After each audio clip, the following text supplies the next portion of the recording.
নমস্কার বন্ধুরা, অপর্ণা কিচেন ব্লগের ছোট্ট একটি মিনি ব্লগে সবাইকে স্বাগত জানাই। তো প্রথমে বলি, শুভ দুপুরের অনেক অনেক ভালোবাসা রইল আমার সব বন্ধুদের জন্য।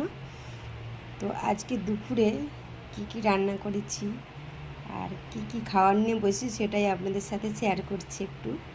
তো দেখুন, এখানে ভাত নিয়েছি, পেঁয়াজ নিয়েছি কেটে, লবণ, কাঁচা লঙ্কা নিয়েছি দুটো, তবে গাছ থেকে সাথে সাথেই তুলে এনেছি, টাটকা একেবারে।